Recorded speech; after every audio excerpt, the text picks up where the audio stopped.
formal language, 형식 언어라는 말이 조금 딱딱하게 들리죠.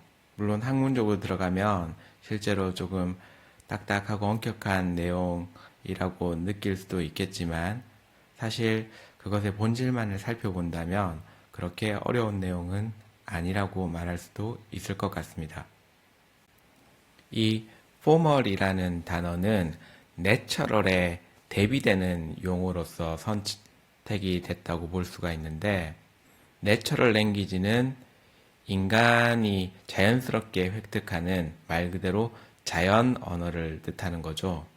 그에 대비해서 포멀 랭귀지라는 것은 인간이 예를 들면 글 같은 것들을 조금 더 명확하게 만들기 위해서 인공적으로 우리가 정의한 언어라고 할 수가 있겠습니다. 그렇기 때문에 포멀이라는 단어를 붙인 거죠. 즉 인간이 정의한 어떤 특정한 규칙에 의해서 만들어지는 언어, 그것이 바로 포멀 랭귀지가 되겠습니다. 그래서 이를 위해 포멀 랭귀지에서는 포멀 그래마라는 것이 있고 이 그래마를 통해서 만들어지는 소위 문장, 센턴스가 있고 그 센턴스를 구성하기 위한 어떤 단어, 워드가 있죠. 그리고 이 워드는 어떤 종류의 스트링이라고 하면 어떤 문자열이 되는 거고 문자열이라는 것은 어떤 특정한 문자들을 우리가 임의로 끄집어내서 정의한 특정 순서의 문자 집합을 가리키는 거죠. 그리고 다시 그것을 정의하기 위해서 우리가 문자 집합이라는 것을 애초에 정의를 해야 됩니다. 소위 알파벳이라고 부르는 문자 집합, 레터의 집합을 우리가 정의를 해야 되는 거죠. 물론 알파벳이라고 이름 붙였다고 해서 반드시 영어의 알파벳만을 쓸 수 있다는 의미는 당연히 아닙니다. 영어권에서 알파벳이라고 하면 어떤 글자 집합을 가리키는 의미로도 사용하기 때문에 예를 들면 우리나라의 가나다라 같은 것도 당연히 알파벳이 될 수가 있죠. 그래서 우선 이 포멀 랭귀지를 정의하기 위해서는 다시 거꾸로 이야기하면 문자 집합인 알파벳을 정의를 하고 그 알파벳에서 문자를 끄집어내서 임의의 순서로 조합한 문자열로 단어를 만들고 즉 스트링으로 워드를 만들고 그 워드가 다시 배열될 수 있는 법칙, 규칙을 포멀 그래마로 정의를 해서 다운표 치고 문법적으로 grammatically 의미 있는 워드의 집합을 만드는 것이 바로 이 포멀 랭귀지입니다. 여기에서 포멀 그래마는 이 문장을 만들어내기 위해서 다시 특정 기호 집합들을 정의를 하게 되는데 non-terminal symbol이 있고 terminal symbol이라는 게 있습니다.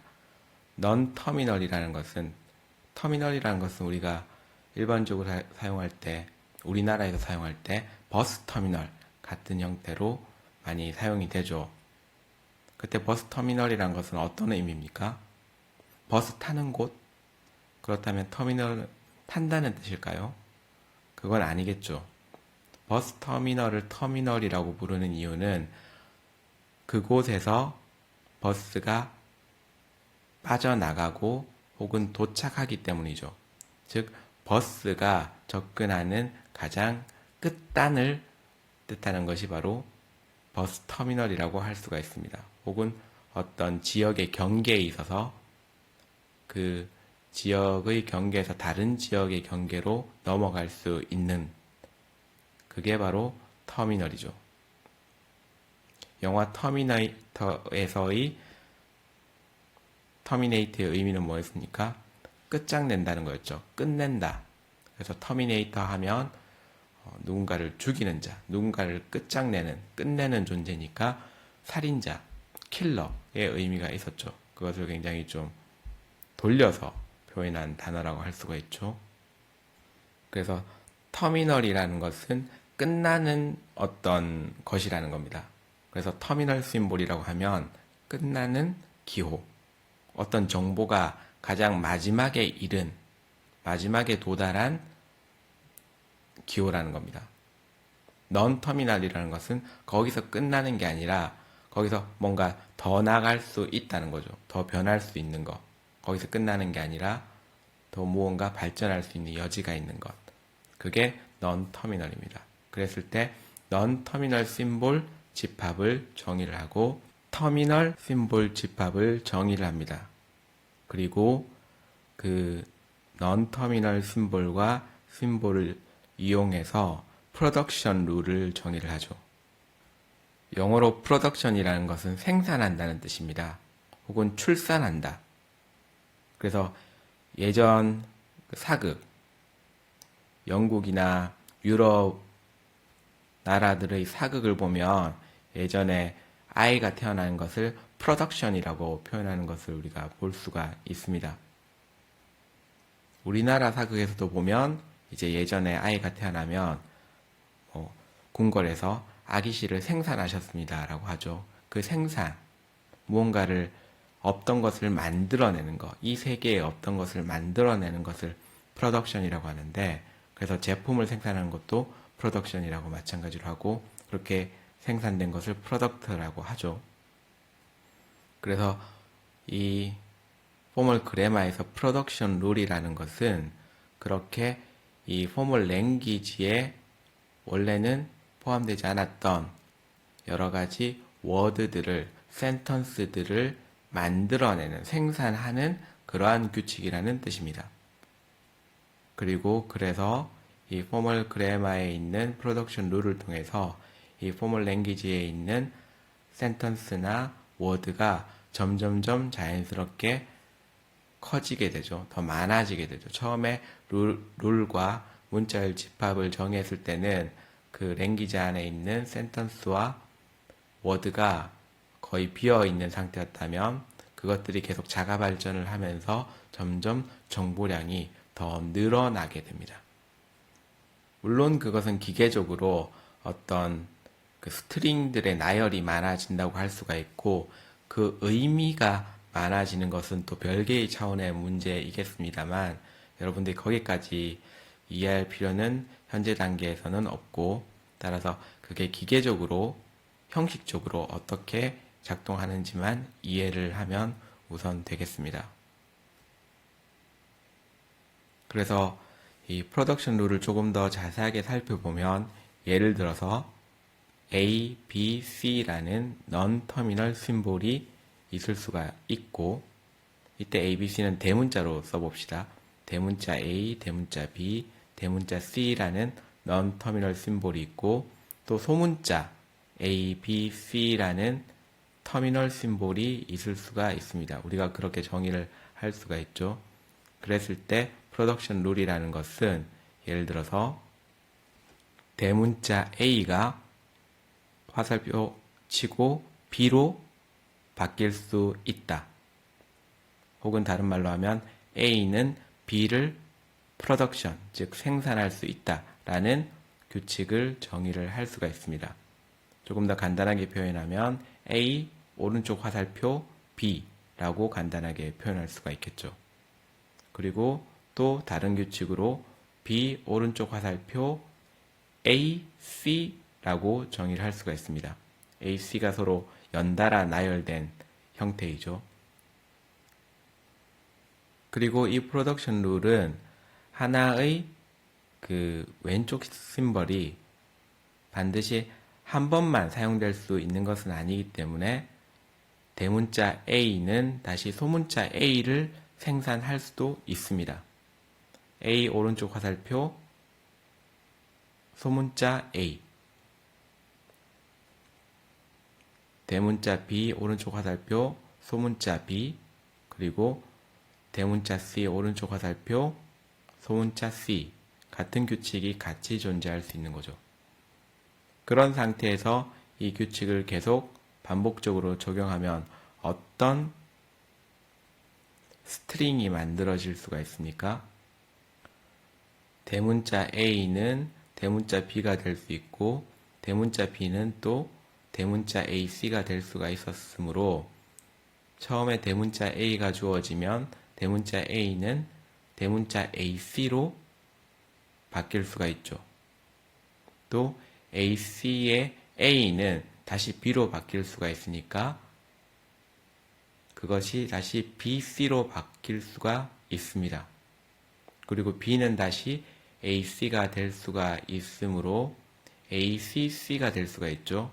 A는 다시 B가 될 수 있으니까 BCC가 다시 될 수가 있죠. 그리고 그게 계속 반복적으로 일어날 수가 있을 겁니다. 그리고 어느 순간 다시 터미널 심볼로 바뀌는 프로덕션 룰을 적용한다면 대문자 BCC가 소문자 BCC가 될 수도 있는 거죠. 그리고 그렇게 다 터미널 심볼이 되면 이제 프로덕션이 완전히 종료되게 되는 거죠. 그리고 그랬을 때 이 포멀 랭귀지에는 이제 소문자 BCC라는 스트링 혹은 워드가 존재하게 됩니다. 그 이전에 없었던 새로운 단어가 탄생하게 되는 거죠. 생산되게 되는 거죠. 이때 이 프로덕션 룰에서 그 왼편에 해당하는 기호가 다른 기호와 같이 있지 않고 이렇게 예를 든 것처럼 A나 B나 C 하나만 있는 경우를 이제 컨텍스트 프리 그래머라고 합니다. 왜냐하면 그 바뀔 수 있는 조건이 다른 기호에 구애받지 않기 때문이죠. 예를 들면 아까 같은 경우에는 AC가 BC로 바뀔 수가 있었는데 그 경우에 옆에 C가 있는 것에 구애를 받지 않았죠. 그냥 A가 B로 바뀔 수 있다는 그 규칙 하나가 AC를 BC로 바꿀 수가 있었습니다.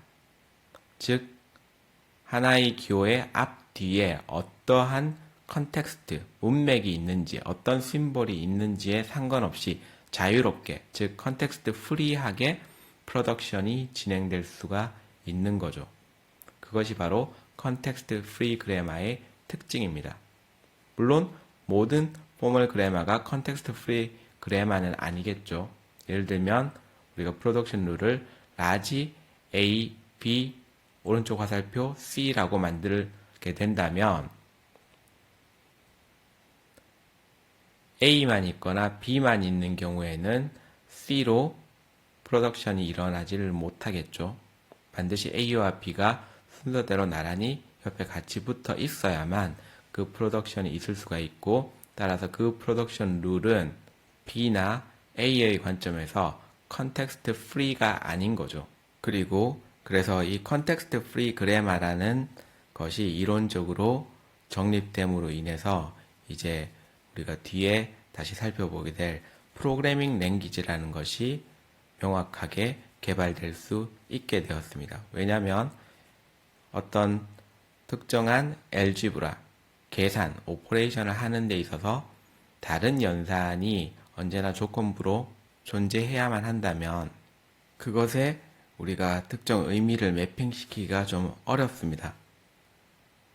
조금 더 직관적으로 설명을 하자면 결국 우리가 이 프로덕션 룰을 통해서 확장해가는 이 정보라는 것은 다시 거꾸로 돌려보면 그 정보가 어떤 하나의 상위 개념으로 수렴이 될 수가 있어야 되는데 그게 2개 이상이 되면 너무 복잡해지고 모호해질 수밖에 없다는 거죠. 더 직관적으로 설명을 하면 로직 게이트에서 아웃풋이 2개 이상이 될 수가 있다는 거죠. 혹은 앞에서 설명을 했던 Non-Deterministic Finite Automata와 비슷하게 우리가 어떤 의미나 의미의 변화를 한정적으로 명확하게 만들 수가 없다는 뜻이 됩니다. 물론 그것을 이제 규칙을 더 제한해서 바꾸어 나갈 수 있겠죠. NFA를 다 DFA로 만들 수 있었던 것처럼 그렇게 할 수 있는데, 그렇게 한 게 바로 이 컨텍스트 프리 그래마라고 할 수가 있겠습니다. 그래서 이 컨텍스트 프리 그래마의 이론적 정립이라는 것이 결국 컴퓨터가 말을 할 수 있게 되는데 굉장히 큰 기여를 하게 되는 거죠. 그래서 이것이 나중에도 우리가 살펴보게 될 컴파일러의 핵심 기반 이론이 되게 됩니다. 결국 컴퓨터가 이해할 수 있는 것은 굉장히 저수준의 로직 그리고 아리스메틱 오퍼레이션 밖에 없음에도 불구하고 이 고등사고의 결과물이라고 할 수 있는 언어를 이해할 수 있게 하기 위해서는 그 양쪽을 따옴표 치고 번역해 줄 수 있는 브릿지적인 존재가 필요하고, 그것이 소위 컴파일러가 되겠습니다. 그래서 여러분들이 프로그래밍 언어를 배울 때 사용하던 그 비주얼 스튜디오 같은 것, 이클립스 같은 것, 그런 것들이 크게 보면 Integrated Development Environment, ID라고도 볼 수 있지만, 그것이 하는 핵심 역할은 결국 그 번역, 컴파일이 될 것이고, 거기에 사용되는 핵심 이론이 바로 이 컨텍스트 프리 그래마가 되겠습니다. 참고로 여러분들이 조금 더 눈여겨보면 좋을 것이 이 포멀 그래마 혹은 컨텍스트 프리 그래마가 작동하는 그 구조입니다.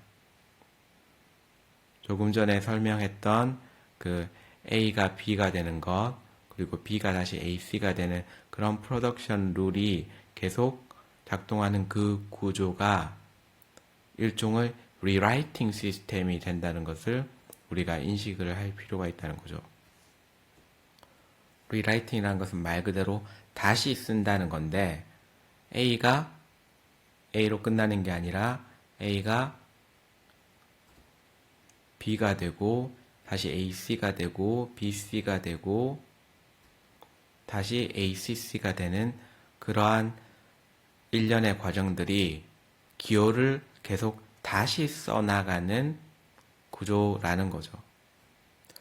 이것이 언어가 발생되어져 나가는, 확장되어져 나가는 구조이고, 따라서 정보가 확장되고 혹은 더 세밀화되는 과정이라고 할 수 있는데, 재미있게도 이게 단순히 우리가 인공적으로 정의한 개념일 뿐만 아니라 실제로 자연계에서 생명체에서 일어나는 과정과 굉장히 유사하다는 겁니다.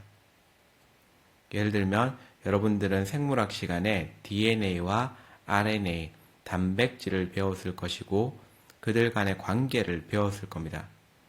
DNA가 RNA로 전사되고 트랜스크립션이 되고, 그리고 RNA가 다시 단백질로 번역, 즉 트랜슬레이션 되는 그 과정, 그 센트럴 도그마를 여러분들이 아마 배웠을 것이고, 그랬을 때 그 과정이라는 것이 사실은 리라이팅 시스템과 같다는 것을 여러분들이 지금 이해할 수가 있을 겁니다. ATGC라는 알파벳으로 이루어진 스트링들이 AUGC라는 알파벳으로 이루어진 스트링으로 변환되는 거죠. 전사라고 하는데 트랜스크립트. 다시 그것이 20개의 아미노산을 알파벳으로 가지는 스트링의 나열로, 집합으로 다시 트랜슬레이션, 번역되는 그 과정이 사실은 이 언어가 발달되어 가는 과정, 정보가 확장되고 세밀하게 진화해 나가는 과정과 거의 같죠. 그래서 여기에 착안하여서 멤브레인 컴퓨팅이라는 개념도 생겨났습니다. 기존에 있던 컴퓨터 이론과, 즉 포멀 랭귀지 이론, 컴파일러 이론과, 그리고 생체의 세포 작동 이론을 합쳐서 소위 바이오 인스파이어드 시스템이라고 해서 생체로부터 영감을 얻은 어떤 시스템. 그래서 어떤 셀이라는 것이 있고 그 셀을 다른 셀 혹은 그 주변과 구별할 수 있는 세포막이 있을 때 그 세포막 안에서 정보가 만들어지고 세포막 밖으로 그 정보가 계속 나오고 확장되는 그 과정을 리라이팅 시스템으로 정의를 하고, 그렇게 정보의 모델을 정의를 했을 때 어떤 생체 시스템을 컴퓨터로 모델링 하는데 혹은 정보 시스템을 컴퓨터로 모델링 하는데 굉장히 효과적이라는 것을 알아낸 일련의 학자 그룹들이 있고, 그래서 거기에 멤브레인 컴퓨팅이라는 이름을 붙여서 지금도 활발하게 연구가 되고 있습니다. 앞으로의 시대는 인공지능의 시대이고, 인공지능이라는 것은 단순히 그 사고적인 형태만 갖추게 되는 것이 아니라 결국 그 인공지능이 바디를 가지게 되겠죠. 어떤 육체를 요구하게 될 텐데 그게 로봇의 형태가 될 수도 있고 안드로이드의 형태가 될 수도 있겠습니다만은, 그때 또 중요하게 활용될 수 있는 게 이 멤브레인 컴퓨팅일지도 모릅니다. 그래서 여러분들이 이 형식 언어 이론이라는 것이 좀 딱딱하게 느껴질 수가 있겠지만 그 속에 숨어 있는 이론이라는 것이 이 자연계의 정보를 처리하는 방식, 생명체가 생명 활동을 이어가는 방식, 그리고 더 나아가서는 이 DNA가 진화를 하는 방식과 굉장히 유사하고, 거기서 직접적으로 통찰을 얻진 않았지만 같은 방식으로 우리가 세상을 이해할 수 있는 중요한 체계라는 것을 여러분들이 인식을 하고, 그리고 이것을 활용해서 여러분들이 나중에 더욱더 새로운 정보 이론, 정보 체계, 컴퓨터 체계를 만들어 갈 수 있다는 것도 이해할 수 있으면 좋겠습니다. 앞에서 살펴보았듯 로직 게이트와 포멀 랭귀지 티어리는 컴퓨터가 언어를 사용할 수 있게 만들어 주었습니다.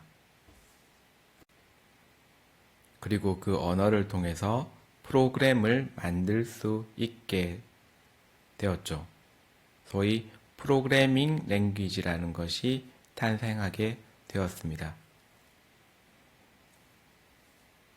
프로그래밍 언어도 언어이므로 기본적으로 이 문법이 있죠. 그리고 그 문법이 나타내고자 하는 의미 구조가 또 있습니다.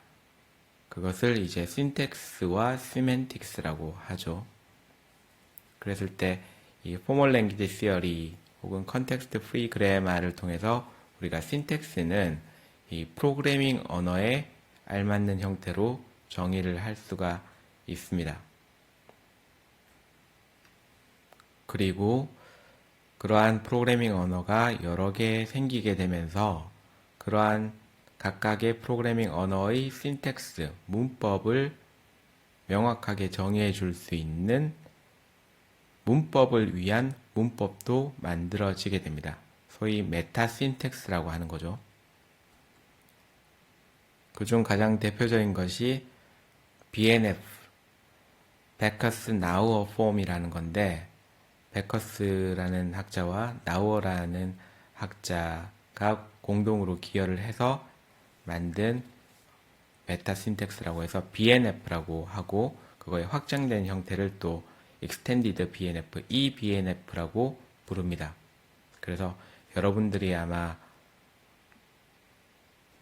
프로그래밍 언어의 문법 공부를 조금 열심히 상세하게 했다면 그 문법을 정의한 문서 같은 것들을 본 적이 있을 텐데, 거기에 사용된 그 구조, 방법이 바로 BNF입니다. eBNF입니다.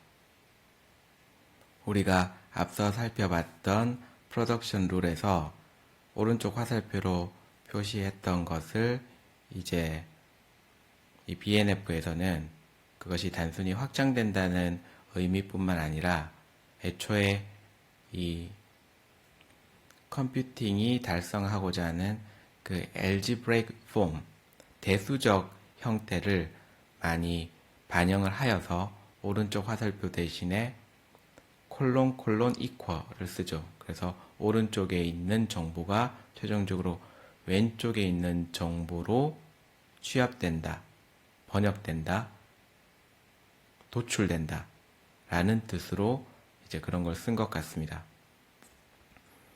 그리고 마찬가지로 이 non-terminal symbol은 expression의 형태로 바뀌고, expression이라는 것은 sentence의 의미와 이 non-terminal symbol의 의미를 동시에 가지고 있다고 할 수도 있겠습니다. 혹은 어떤 evaluation 가능한 expression의 의미도 담고 있고, 그렇기 때문에 이 expression이라는 것은 터미널 심볼과 또 다른 expression과 그리고 그런 터미널 심볼 expression과의 연산, 즉 오퍼레이션 할 수 있는 오퍼레이터와 같이 사용될 수 있도록 정의가 되어 있죠. 따라서 이 BNF라는 메타 신텍스는 이 컴퓨팅이 달성하고자 하는 연산적인 개념, 속성을 포멀 랭귀지 시어리의 컨텍스트 프리 그래마를 통해서 정의할 수 있도록 만들어진 특수 문법이라고 생각을 하면 되겠습니다.